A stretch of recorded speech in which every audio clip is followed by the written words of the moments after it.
Hey guys, welcome to RTRC. So, I wanted to do a quick video on how you, the end user, configure, use, and kind of go, all the options in relation to RF2 status. Now, first off, if you know what RF2 status is, well, that's great, and it's probably why you're looking at this video.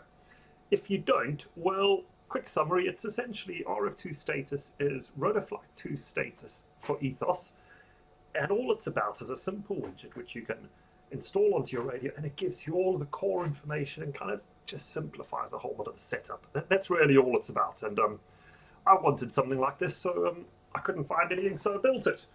And well, here we are today. So, first things first, what you're going to have to do, and if you look on my screen over here at this app, I'm going to close some of this stuff out the way. Go away, go away. You see, I can't get anything right. I don't know what's going on. I've got a zillion windows open.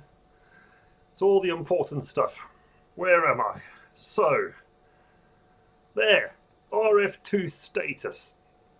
So, what's RF2 status about? Basically,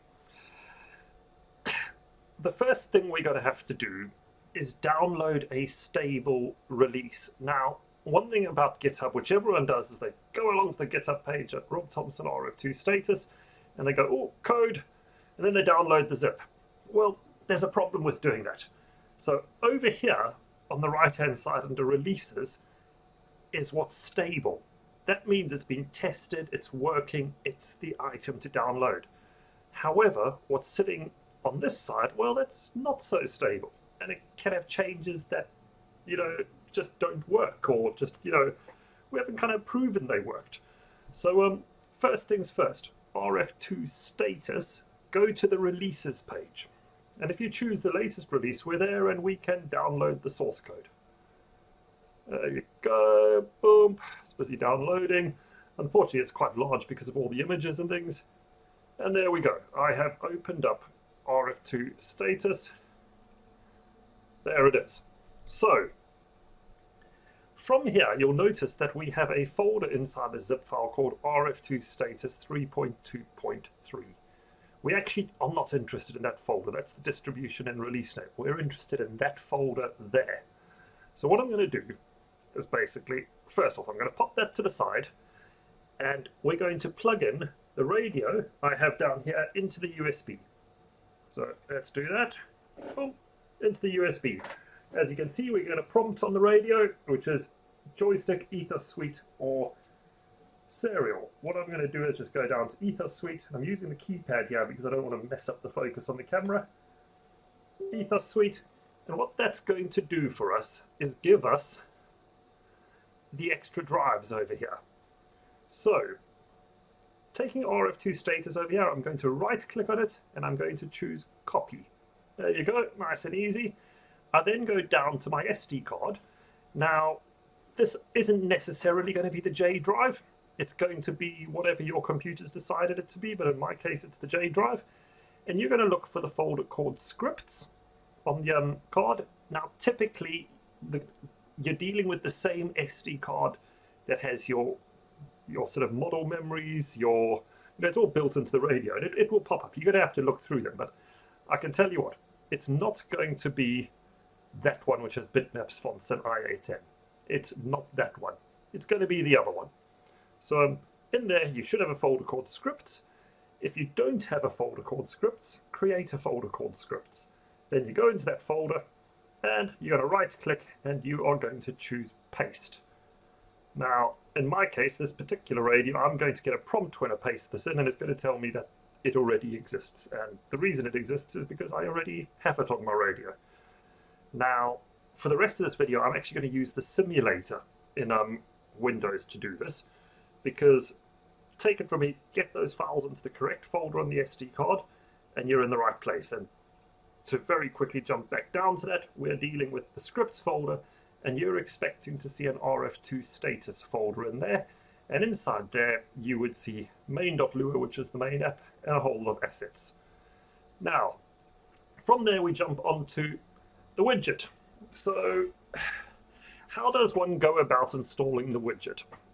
it's quite simple. Basically, if you go onto your model settings over here, you want to go onto screen 1 or screen 2, whichever suits you, change the layout, and you're going to find this one. It's a full screen layout, which shows the whole thing, and then you're going to configure it.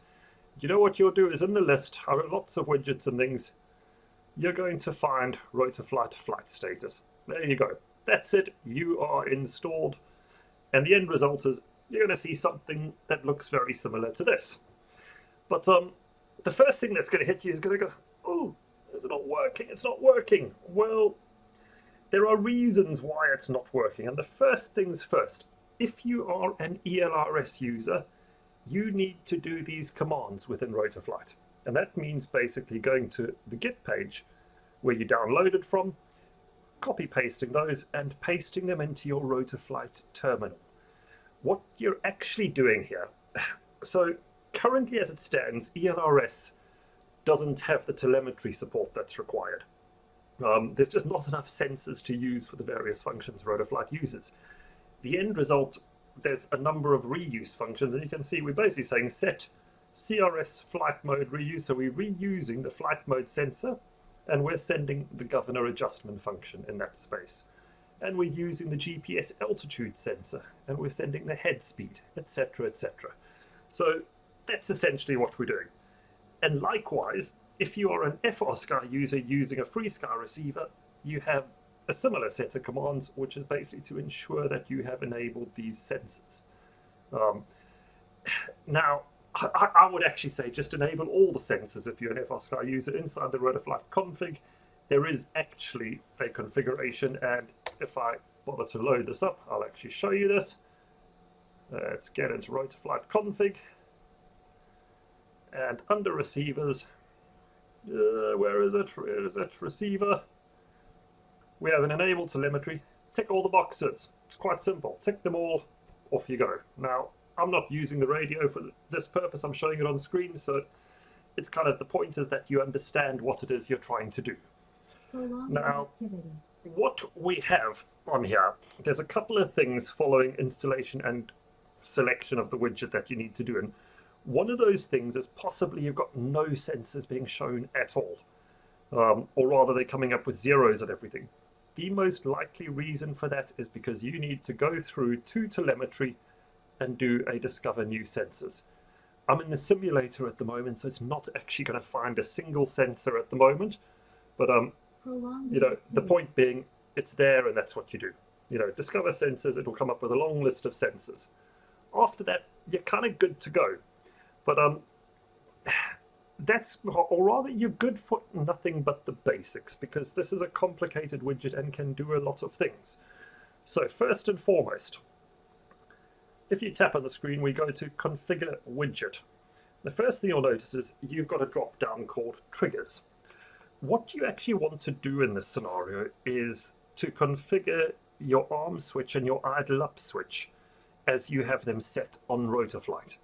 Now, essentially what you're actually doing here is you're saying to the widget, don't start the timer until I am armed and my idle up switch is on, and wait 5 seconds before you start.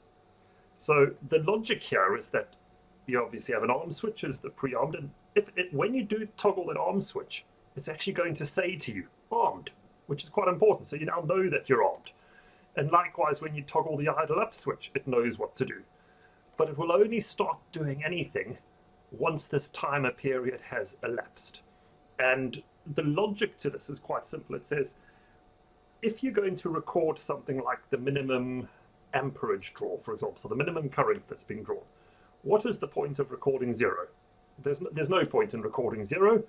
So how long do we wait before we start recording? So in an ideal world, what you'd be doing is setting that delay before active to about the same time that your governor takes to spool the heli up. So if your governor has a 10-second time to spool up the heli, well, your delay before active, put it at 10 seconds, then you're getting a realistic minimum amp draw. Does that make any sense? I hope so. So, quite important, get those triggers done. The next thing you want to do is look at timer configuration. So a timer configuration is just a hard point at which a timer will start to blab, going, oh, you need to land, you need to land. And in this case, it's quite simple. You can be disabled if you want, if you don't want timer alerts. And all you're doing is choose the closest time. You know, so if you know you fly for 4 minutes, set it to 4 minutes. At 4 minutes of runtime, it's going to start saying, oi, you need to land. But, you know, truth be told, I don't actually use that feature myself. The only reason you really want something like that is maybe you're flying a nitro heli. And one of the things with nitro helis is they don't really have the fuel meter like the battery current capacity or things like that. So actually, to them, a time is important. But for me, with a current sensor, well, I know exactly how much milliamp hours I've drawn, so I'm good. So I'm going to leave that as disabled for now. But battery configuration. So as we know, Rotorflight, if you configure the power settings, will record and track the milliamp hour draw and give you a sensor which gives you your fuel capacity. So all we're actually really after is to set what type of battery do we have, the number of cells we have, a low fuel percentage alert. That means when the telemetry sensor from Rotorflight says you have 20% fuel left, it's going to start complaining. And obviously we can raise and lower that value to suit our heli and our battery packs. Play alert on. Low voltage. Well, there's a couple of options. Low voltage, low fuel, and low voltage, or disabled. I think these are kind of self-explanatory because at the end of the day, depending on your configuration of your heli, you may want to trigger an alert on fuel being low, or you may want to configure it on both, or just the one, or not at all. Up to you. Completely your call. Now, interval. Currently 5 seconds. What that means is that if you are in an alert state, it will keep repeating the alert every 5 seconds. As simple as that. So your call how long you want it, set it to suit. And you can go all the way up to 30 seconds. You know, personally, if my battery's low, a 30-second re-warning is probably a little bit long for my liking. But you know what, it's there, you can use it if you want. And vibrate. Does it vibrate or not? Now, next thing we have. Oh, let me close. Battery configuration. Switch announcements. So the widget is capable of handling all of the switch announcements that you would likely use. So you don't need to go set up a special function for these, for example. So the idea is simply that you put in the switch position. So you can actually hear it actually said that straight off. So now it knows that switch position B. Let me go. Idle speed, medium. Whoa. Idle speed, low. And idle speed. Medium. I go to that one. So you see 3 switches, and you'll actually hear. Medium. Idle speed, low. You can hear it busy doing its alerts as it goes through. I've been hitting the button like crazy, so it's now going to repeat and repeat and repeat in the simulator, but it will get there. Go away. Idle speed, low. Idle speed, medium. When you do, one of the problems you have is when you press the button too quickly, you then end up getting in a long queue, and it's just going to keep going until it's done. So, there we go. We have our 3 states. And what else? We have rates, the same process. You can put the switch on, off you go. Rescue mode, you know, the idea being that there are audio announcements for each of these switch states, and all you got to do is enable it here and you will get the voice readout. It's quite simple, really. Now, telemetry announcements. Similar idea. If you want to know your voltage and you want to know if you toggle, for example, the trainer switch normally on the back right of the radio, well, you could basically put that onto a switch. Let me find. Boom, there. And maybe when you're in B state, it will bother to read that out. It's not actually going to read it out now because I'm not connected to anything, but you get the idea. And essentially, you could put the same switch state onto multiple, and it will read them out in sequence here with voltage, RPM, current. You'll get each one being read out to you. And kind of your choice if you want to use them, not use them. You know, hopefully that makes sense what those are for. I'll move on from that. I'm just getting this all in a knot. Governor announcements. So governor announcements are essentially, if you are using the Rotorflight governor, you will receive a telemetry value telling you what the state of the governor is in. And there are lots of states. For example, off, idle, spool up, recovery. By default, all of these are on. But the idea being is that when the governor changes state, you will get a readout telling you what state it currently is in. And that can be very handy because, for example, down over here, there's one called lost head speed. Imagine you flying and your head speed dropped. Well, this will read out immediately and tell you lost head speed. So you'll know that it's happened. What else? Customized display. This is a biggie. We have, and I'm going to jump out of this here quickly so you can see. We have a box. So box 1, 2, 3, 4, 5, 6. 6 boxes. And the idea with this is quite simply, configure widget, customize display. You can choose what goes in each box. And there's a lot of different options here. Go ahead, explore, lay the page out how you like it. It's up to you. The end game here is that you have a little bit of choice to make it look like you want it to look. Now, finally, we get to advanced. There are a couple of things here. Governor. Do you use an external governor or do you use the Rotorflight governor? This is quite important. Essentially, what the widget will do is if you're using an external governor, it kind of emulates it within the software to try and give you some flight mode status. So it will use your switches from the triggers section to read out if you're armed, disarmed, or throttling up or idling up. So it kind of does an educated guess along the way. And if you use an external governor, everything will still work as a result of that. The best is obviously when you use the Rotorflight governor, because then you get all the different governor states that come through, whereas on external governor, it's a little bit more limited. There's only 3 states, which is like armed, disarmed, and idle up. What else? Temperature conversion. Well, maybe for some weird reason you're not sending the value in centigrade and you want it in Fahrenheit or whatever. Well, you can on both ESC and MCU can just do the conversion and it will at least display it in the right value. What else? Voltage. So telemetry sensors are noisy. They can go up and down a little bit, and particularly on the heli where your voltage is sagging all the time and things like that, you can increase or decrease the sensitivity of essentially how quickly does it alert you to a low voltage state. And a low sensitivity is going to be low and a high sensitivity is going to be quite trigger happy. So choose your value. Default is medium. Generally works well. Maybe perchance you find it on a different one. The whole game here, choice. Sag compensation. What does sag compensation do? So, typical scenario you find at the heli is you go do some aggressive acrobatics, and all of a sudden your battery voltage sags.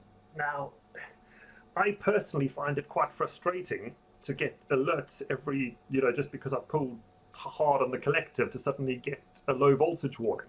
So, what you have here is a compensation where you can set the value, and this is just about saying, don't alert me unless I am in a low state for more than this value. So if I'm low voltage for more than 5 seconds, then tell me. Simple as that. Gimbal monitoring. Gimbal monitoring allows you to monitor your physical stick positions. And what it does is, if I've enabled it, it's quite important to put the channel order in that you're using. So if you're ELRS and you're using, for example, aileron, elevator, collective, rudder, arm, disarm, throttle, 2, 3, then essentially what you can do is by setting that value, you can then turn around and say, do not alert me if any of my primary control axes are greater than 80%. And the idea being that when I'm flying hard acrobatics, that actually I don't want to get battery alerts because I'm on high collective, so only alert me when I'm in stable flight. Some people like it, some don't. Your call. Back to disabled. Right, head speed. Alert on RPM difference. So what this is doing is saying, if my head speed changes by more than a certain amount, and in this case the default is 10%, then tell me the current RPM reading. And it's simply a useful way, you know, for example, say you're doing sideways TikToks and the governor's not managing to keep up. This can actually be quite a good way of triggering an alert that the governor was struggling to keep up. You know, because at the end of the day, if it's beginning to lose RPM or the RPM's going the other way, it's probably one of the P gains or I gains wrong on your governor, and maybe you need to look at that. Telemetry filtering. So telemetry filtering, built into the widget is a Kalman filter. It smoothens out noisy sensor noise, and you can adjust the rate at which that there works. And if you've got a particularly noisy device for whatever reason, you can set it to a high level of filtering, or you can set it to a low level. Now, worth noting, the higher you're filtering, the slower the telemetry data is going to come through, and there is an impact to that. I personally use low filtering. It's utterly perfect on that.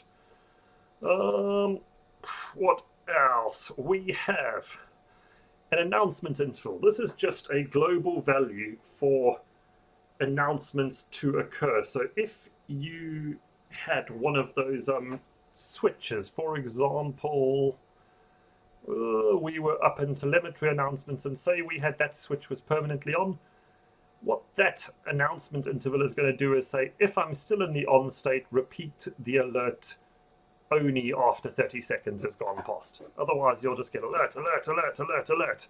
So that's kind of what that's about. Now, adjustment sensor.